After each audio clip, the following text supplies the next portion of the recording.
तो इस क्वेश्चन में देखिए हमको क्या दिया हुआ है, सी एस दे रखा है velocity of sound in air. तो C S is velocity of sound in air and C be the R M S velocity.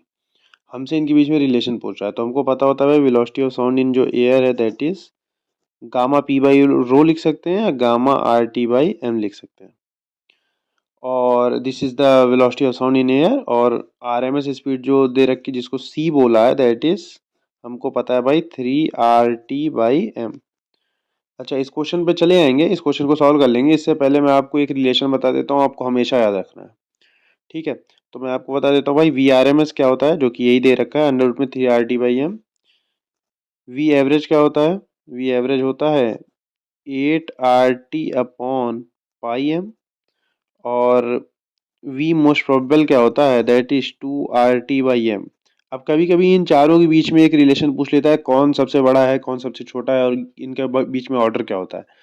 तो इनके बीच में आपको हमेशा ये ध्यान रखना है, इनके बीच का जो ऑर्डर है सबसे ज़्यादा होता है आरएमएस। देखिए RT/m तो सब में दिया हुआ है, RT/m।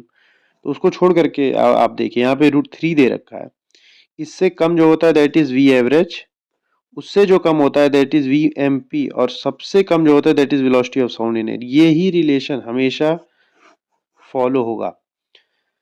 अब दिमाग में आएगा भाई ये कैसे कह सकते हैं कि वेलोसिटी ऑफ साउंड जो है हमारा सबसे कम होगा हमेशा। अब देखिए यहाँ पे क्या दे रखा है, वेलोसिटी ऑफ साउंड में ये टर्म क्या दे रखा है, गामा दे रखा है। गामा क्या होता है, gamma is the ratio of, यहाँ लिख देता हूँ, gamma is the ratio of C P by C V, जिसको हम लोग लिख देते हैं 1+2/f। अब देखिए गामा सबसे ज्यादा उसके लिए होगा जिसके लिए एफ सबसे कम होगा। एफ सबसे कम किसके लिए होता है, मोनोएटॉमिक गैस के लिए। मोनोएटॉमिक गैस के लिए एफ की वैल्यू 3 होती है, दैट तो उसके लिए गामा कितना हो जाएगा 1+2/3 दैट इज 5/3। तो दिस इज 1.67, 1.67। तो देखिए भाई 1.67 जो कि मैक्सिमम गामा हो सकता है, वो भी 2 से तो कम ही है ना।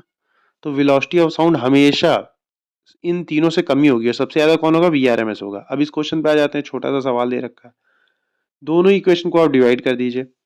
तो यहाँ पे हमारे सामने क्या आ जाएगा, देखिए दोनों इक्वेशन को मैं डिवाइड कर देता हूँ, सी एस अपॉन सी कर देता हूँ, यही कर देता हूँ, सी एस अपॉन सी अगर मैं करूँगा तो देखिए RT/m चला जाएगा, रूट में बच जाएगा हमारे पास गामा/3 की पावर हाफ, और सी को उधर भेज दीजिए। तो C S equal to C times गामा/3 की पावर 1/2। तो ऑप्शन नंबर सी।